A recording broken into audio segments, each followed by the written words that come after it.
How's it going, everybody? I am DeanoGTO, and today we're looking at the 60TP DeanoGTO, the Tier 10 Polish heavy tank in the Polish heavy tank line.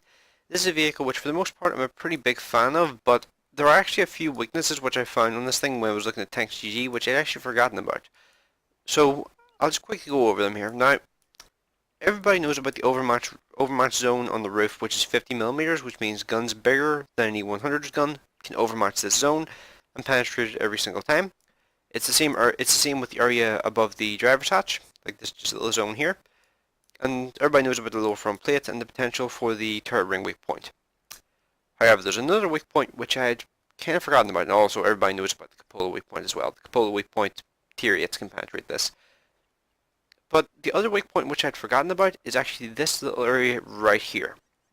See, I kind of assumed this was part of the side armor, and this would be like 100mm or something. Turns out it's just 50. Which means if you're against a gun bigger than an E100's gun, then that can overmatch this zone here. That can be a problem whenever you're side scraping, as you can probably imagine. Imagine side scraping around a corner and you have your armor angled like this, and somebody just happens to miss your turret ring and hit this area here. They're going to pan and do damage. And they're going to find that weak point, and they're going to continuously go for it.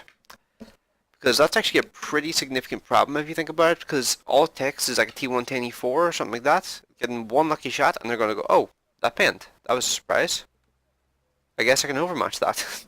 Because there's no other reason why you would pin this, because it's really well angled and it's really well sloped.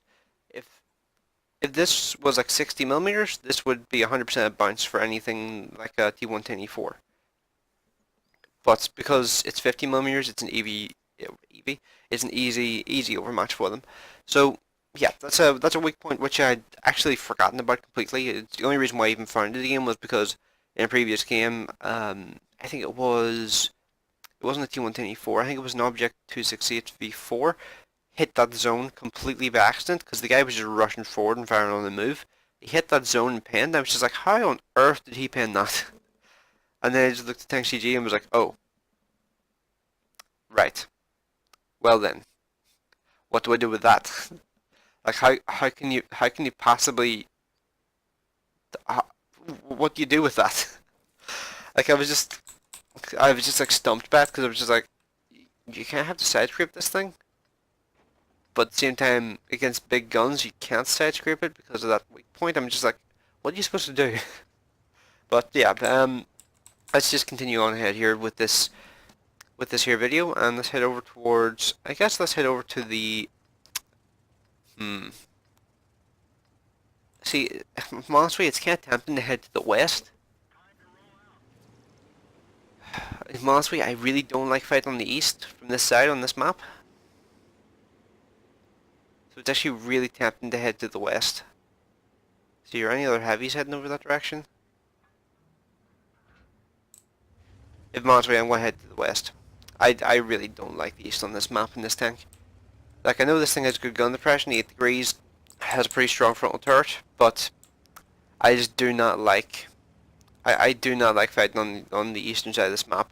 All that happens is whenever you're crossing this little zone here, you get creamed by tank destroyers sitting up here. If that wasn't so much of a problem, then I wouldn't have a problem going to the east.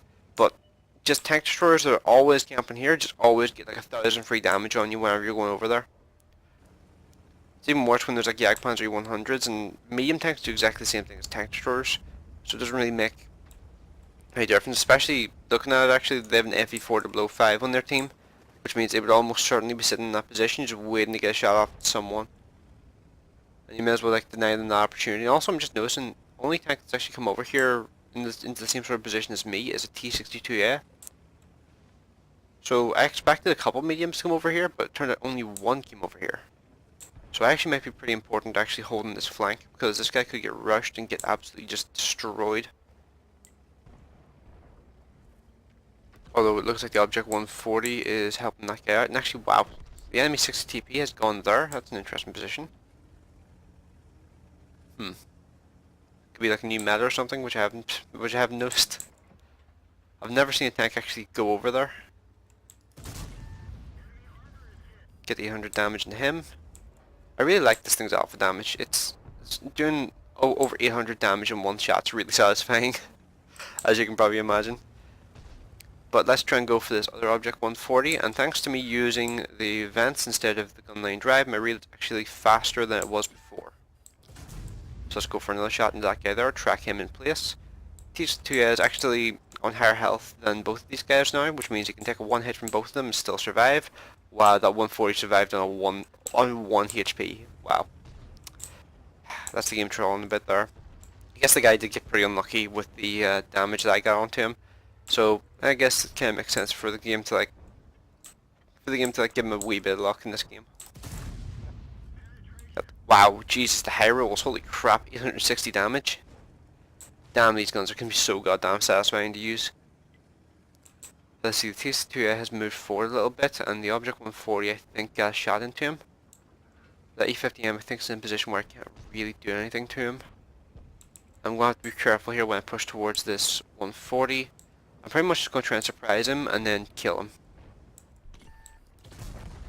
Yep. Wow, I actually ammo racked him too. Bit overkill, but okay. Yeah, I just wanted to kill that guy and get him removed from the game as quickly as possible. I'm not really looking to sit out in the open in front of potentially an FE... Oh, never mind, the FE4005 has actually been spotted over here. That's an interesting position to take that tank. I've never seen an FE4005 really fight there before. Okay, that 140 is dead. I guess let's try and finish off this 907. Oh, never mind. TS2 I managed to finish him off. Right, so I think we're probably going to have to push across the middle here. And try and defend our base against the enemy heavy tanks that are going to be pushing towards it now. It's better for me to start heading back now rather than waiting till later, because if I wait till later then it might be too slow in order to actually defend it correctly. Okay, wow, the Grill 15 just nailed the Chieftain. And yeah, I'm not going to call it the T85 FE4201 because that's just way too long of a name. I'm just going to call it the Chieftain because it's easier. So let's see, so they have a mouse, an IS4. Jesus, an IS4 is weird to see these days. IS4 and an IS7. And the IS4 is actually pushing forward. Yeah, I was going to say, I don't think that's going to end particularly well for him. Probably should have just gone straight across the center, actually, in hindsight. I was going over here because I was expecting a couple of enemy vehicles to push around to the far northern, like, past, just like here. But looks the only guy who tried that was the IS4, and he got one-shot by the Grill 15. Let's see, and we actually have some tanks in the enemy base now, Jesus. The enemy team has just been completely just devastated in this particular match. I haven't actually done that much in this match. I've just done barely over my HP pool and damage. I actually haven't taken a single hit of damage either. Actually, not a single thing shot me in this game, never mind. So let's see, so let's try and push forward into this mouse in this IS-7. It is a bit unnerving to know that there is... Well, that guy got wrecked. There is an FE4005 somewhere. Don't know where, but... God damn it, the shot didn't go where I needed it to. Yeah, he shot me and got like 700 damage, but let's just rush this mouse, get to his side, try and get some damage on him. Of course, the mouse is firing gold, because, you know, that's what everything fires these days. Finish this guy off. The IS-7 I'm not really too concerned with. Because he is moving in the other direction, getting further away, but if I can get a shot, I'll take a shot, like. Oh, never mind. Literally, as I was about to fire, he died. Time-wise, that was a wee bit unfortunate. I'm kind of ignoring the artillery here as well, because I'm just like... I don't really care particularly much about the arty. And the FE4005 has just fired, which means I should be able to reload, get a shot into him. Actually, never mind, he's going to end up dead probably before I can even fire. Never mind, I got my shot off there as well. So that was 4,000 damage and 2,000 assistance. Now, I did get pretty reckless there at the end, because I was just like, I don't really care about taking damage at this point. We have pretty much won this conclusively, like... There's no way in hell that they're just like, may as well be aggressive and try and get some extra damage out in that game. I actually got a mission completed as well. Hey, that's not bad. First class mastery. I'm actually kind of surprised that was worth a first class. I actually had a 6,000 damage game the other day, which wasn't worth first class. Thing is that wasn't that bad of a game, and it kind of showed like the handiness of having 8th grade gun depression over on the I believe it was like the western side of that map. But the problem with it is it doesn't really show like the armor capabilities on this thing like at all. It just kind of shows you like what this thing's like gun wise. I might upload this anyway just because it was like an okay game in this tank, but at the same time I'm not 100% sure. Like I think I probably will upload it, but I'm going to do another video on this thing as well. Like because I don't really feel like this is a for real like showcase of this tank, just to show you like just basically just doing like 4,000 damage and 2,000 assistance whenever it didn't really use the armor at all in that particular match. So yeah, I'll leave this one here. Let me know what you guys think of this video in the comment section below. Hope you enjoy it, and I'll see you in the next one.